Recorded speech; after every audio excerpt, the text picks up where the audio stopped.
এবার বাব আল মানদেব প্রণালীতে তেলের ট্যাঙ্কারে ভয়াবহ হামলা চালিয়েছে হুতি বিদ্রোহীরা। আরো বিস্তারিত জানিয়ে দিব। এদিকে দনিতস্কে রাশিয়ার ভয়াবহ হামলা, নিহত অন্তত 14 জন। এবার ইসরায়েলি ড্রোন হামলায় নিহত হামাসের শীর্ষ নেতা। এদিকে রাশিয়ায় শতাধিক ব্যালিস্টিক মিসাইল সরবরাহ করবে ইরান। আরো জানিয়ে দিব। এবার ইরানের শাস্তিমূলক ব্যবস্থা ইসরায়েলের পতন ত্বরান্বিত করবে, হুঁশিয়ারি কায়ানির। এদিকে খান ইউনিসে ইসরায়েলের নতুন হামলা, বাসিন্দাদের সরে যাওয়ার নির্দেশ। আবারও গাজায় স্কুলে ইসরায়েলি হামলা, নিহত শতাধিক। এবং সর্বশেষে জানিয়ে দিব। এদিকে নিষেধাজ্ঞা তুলে নিচ্ছে যুক্তরাষ্ট্র, আক্রমণাত্মক অস্ত্র পাবে সৌদি আরব। শুনছিলেন সংবাদ শিরোনাম, এখন বিস্তারিত। তবে তার আগে অনুরোধ থাকবে এই ভিডিওতে একটি লাইক দিন এবং কমেন্টস করে জানিয়ে দিন আপনি কোন জেলা থেকে বা কোথায় থেকে আমাদের সাথে যুক্ত রয়েছেন। এবং সংবাদের সর্বশেষ গুরুত্বপূর্ণ আপডেট পেতে চ্যানেলটি সাবস্ক্রাইব করে আমাদের সঙ্গেই থাকুন। আবারও বাব আল মানদেব প্রণালীতে তেলের ট্যাঙ্কারে ভয়াবহ হামলা চালিয়েছে হুতি বিদ্রোহীরা।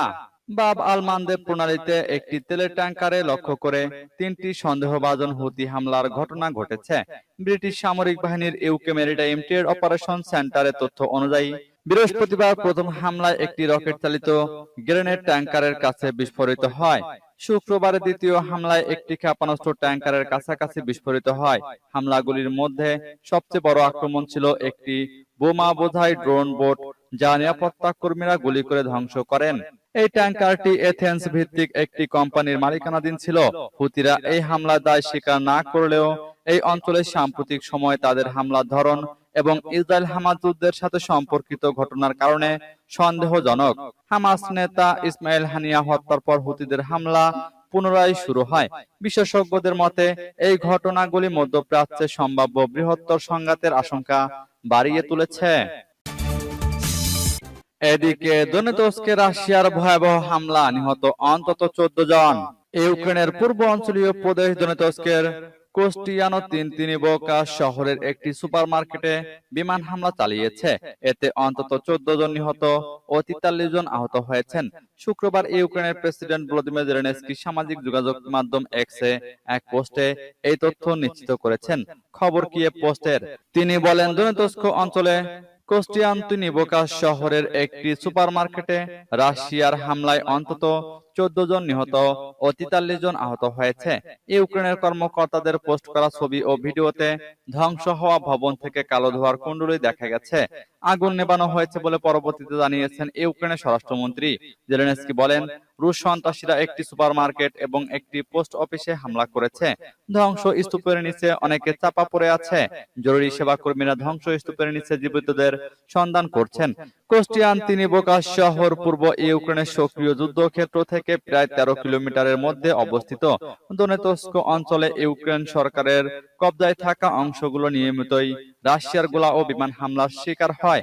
ইউক্রেনের প্রসিকিউটর জেনারেল আন্দ্রি কোস্তিন এক্সে কোস্টিয়ানো-তিনিভকা শহরের মৃতের সর্বশেষ সংখ্যা জানাতে গিয়ে বলেছেন, যুদ্ধক্ষেত্রে কোনো পরিস্থিতিতেই বেসামরিক নাগরিকদের হামলা নিশানা করা ঠিক না।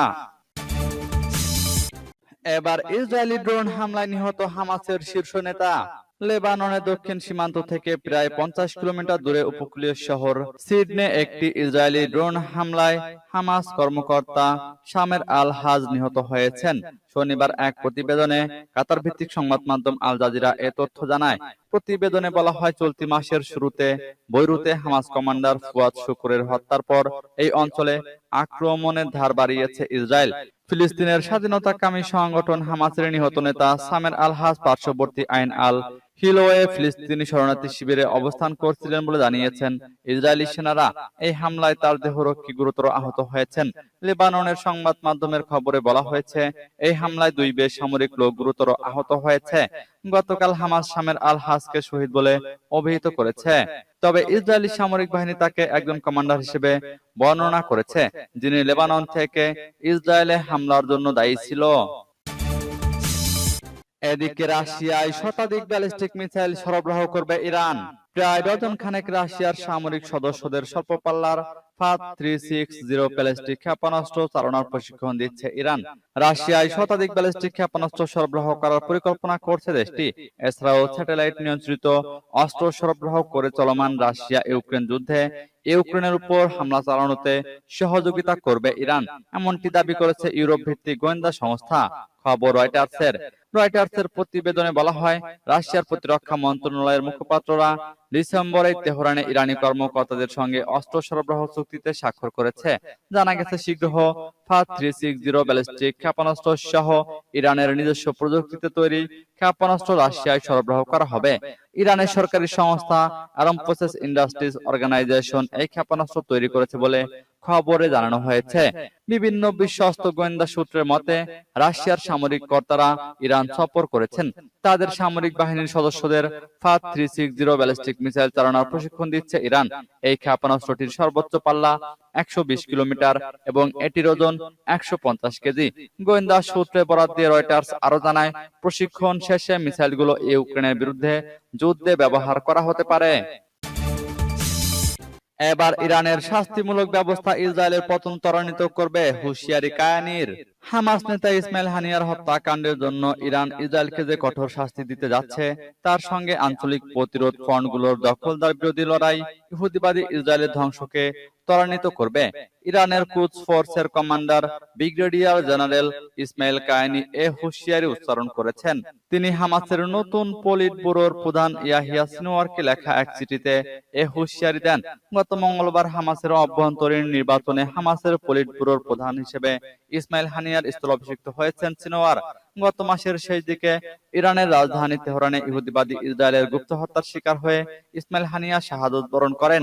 তিনি ইরানের নতুন প্রেসিডেন্ট মাসুদ পেজেশকিয়ানের শপথ অনুষ্ঠানে যোগ দিতে তেহরানে এসেছিলেন। হানিয়ার হত্যাকাণ্ডের পর এক তাৎক্ষণিক প্রতিক্রিয়ায় ইরানের সর্বোচ্চ নেতা আয়াতুল্লাহ ইল উজমা খামেনি ইসরায়েলের বিরুদ্ধে কঠোর প্রতিক্রিয়া দেখানোর প্রতিশ্রুতি দেন। এই সম্পর্কে ইসমাইল কায়ানি বলেন, ইসলামী বিপ্লবের নেতা যেমনটি বলেছেন, হানিয়ার রক্তের প্রতিশোধ নেওয়াকে আমরা নিজেদের কর্তব্য মনে করছি। হামাস নেতার রক্ত ইরানের মাটিতে ঝরিয়েছে ইসরায়েল। এদিকে খান ইউনিসে ইসরায়েলের নতুন হামলা, বাসিন্দাদের সরে যাওয়ার নির্দেশ।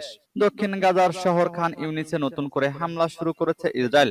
বৃহস্পতিবার রাতে অন্তত 30টি লক্ষ্যবস্তুতে হামলা চালিয়েছে ইসরায়েলের সেনাবাহিনী। খবর আল জাজিরার। শুক্রবার এক প্রতিবেদনে সংবাদ মাধ্যম আল জাজিরা জানায়, হামলার আগে বাসিন্দাদের ফের সরে যাওয়ার নির্দেশ দেয় সেনাবাহিনী। প্রতিবেদনে বলা হয়, খান ইউনিসে 2 সপ্তাহ আগে যা ঘটেছে, এখন তারই পুনরাবৃত্তি ঘটছে। সেই সময় আগ্রাসন চালিয়ে খান ইউনিস শহরের পূর্ব অঞ্চলে বড় অংশ দখল করে নেয় ইসরায়েলের সেনাবাহিনী। এক বিবৃতিতে খান ইউনিসে ফিরে আসার পক্ষে যুক্তি দিয়ে সেনাবাহিনী জানিয়েছে, এলাকাটিতে এখনো হামাসের তৎপরতা চলছে এবং তারা সন্ত্রাসী কর্মকাণ্ড পরিচালনা করছে। খান ইউনিসে কয়েক সপ্তাহের আগ্রাসন শেষে হামাসকে নির্মূল করার দাবি করে খান ইউনিস ছেড়েছিল ইসরায়েল। সে সময় কয়েক দফায় বাস্তুচ্যুত হওয়া ফিলিস্তিনিরা আবার ফিরে এসেছিল তাদের বাড়িতে। গত রাতে খান ইউনিসে কয়েক ঘন্টায় 30 বার বিমান হামলা চালিয়েছে ইসরায়েল। এতে সেখানকার বেশিরভাগ ভবন ও অবকাঠামো বিধ্বস্ত হয়েছে। আবারও গাজায় স্কুলে ইসরায়েলি হামলা, নিহত শতাধিক। ফিলিস্তিনের স্বাধীনতাকামী সশস্ত্র সংগঠন হামাস নিয়ন্ত্রিত গাজার একটি স্কুলে হামলা চালিয়েছে ইসরায়েলি বাহিনী। এতে শতাধিক ফিলিস্তিনি নিহত হয়েছে, আহত হয়েছে কয়েক ডজন। শনিবার ফিলিস্তিনি সংবাদ সংস্থা বরাত দিয়ে এই তথ্য জানিয়েছে রয়টার্স। তবে ইসরায়েলি বাহিনী দাবি করেছে, তারা হামাসের কমান্ডো সেন্টারে হামলা চালিয়েছে। হামাস পরিচালিত গাজা সরকারের মিডিয়া অফিস থেকে এক বিবৃতিতে বলা হয়েছে, ফজরের নামাজের সময় বাস্তুচ্যুত লোকদের টার্গেট করে এই হামলা হয়েছে। এ কারণে হতাহতের সংখ্যা অনেক। অন্যদিকে এক বিবৃতিতে ইসরায়েলি সেনাবাহিনী বলছে, হামাস সন্ত্রাসীদের জন্য ব্যবহৃত কমান্ডো ও কন্ট্রোল সেন্টারে বিমান বাহিনী হামলা চালিয়েছে। গত বছরের অক্টোবর থেকে গাজায় ইসরায়েল ও হামাসের মধ্যে যুদ্ধ চলছে। এতে এখন পর্যন্ত নিহতের সংখ্যা 39,000 ছাড়িয়েছে, আহত হয়েছে 90,000-এরও বেশি। এদিকে নিষেধাজ্ঞা তুলে নিচ্ছে যুক্তরাষ্ট্র, আক্রমণাত্মক অস্ত্র পাবে সৌদি আরব। সৌদি আরবের কাছে আক্রমণাত্মক অস্ত্র বিক্রির নিষেধাজ্ঞা তুলে নিচ্ছে যুক্তরাষ্ট্র। এর ফলে সৌদি আরবের কাছে অস্ত্র বিক্রির বিষয়টি আগামী সপ্তাহ থেকেই শুরু হতে পারে। শুক্রবার যুক্তরাষ্ট্রের পররাষ্ট্র মন্ত্রণালয় একথা জানিয়েছে। 2015 সালে সৌদি আরবের নেতৃত্বে একটি সামরিক জোট প্রতিবেশী ইয়েমেনে হামলা শুরু করে। হামলায় যুক্তরাষ্ট্রের অস্ত্র ও গোলাবারুদ ব্যবহার করত সৌদি জোট। এতে হুতিদের সঙ্গে কয়েক হাজার মানুষ নিহত হয়। ফলে চাপে পড়ে মার্কিন প্রশাসন। এই অবস্থায় 2021 সালে ক্ষমতায় আসার পর সৌদিতে অস্ত্র বিক্রি বিষয়ে কঠোর হন প্রেসিডেন্ট জো বাইডেন। এর মধ্যে 2022 সালের মার্চ থেকে সৌদি ও হুতিরা জাতিসংঘের মধ্যস্থতায় একটি যুদ্ধবিরতি চুক্তিতে যায়। এরপর ইয়েমেনে সৌদি আরব কোনো হামলা চালায়নি। অন্যদিকে সৌদিতে হুতি হামলাও উল্লেখযোগ্যভাবে কমে আসে। তবে গত বছরের 7 অক্টোবর ইসরায়েলে হামাসের হামলার পর সৌদিতে অস্ত্র বিক্রি নিয়ে নতুন করে ভাবতে শুরু করে যুক্তরাষ্ট্র। এর ফলে দেশটিতে আক্রমণাত্মক গোলাবারুদ বিক্রি শুরু করছে যুক্তরাষ্ট্র। যুক্তরাষ্ট্রের পররাষ্ট্র মন্ত্রণালয়ের এক কর্মকর্তা জানান, আকাশ থেকে ভূমিতে হামলা চালানোর মতো কিছু গোলাবারুদ সৌদিতে বিক্রি সংক্রান্ত নিষেধাজ্ঞা প্রত্যাহার করা হচ্ছে। প্রচলিত অস্ত্র হস্তান্তর নীতির আলোকে ধাপে ধাপে এইসব গোলাবারুদ সৌদি আরবের কাছে হস্তান্তর করা হবে। সূত্র রয়টার্সের।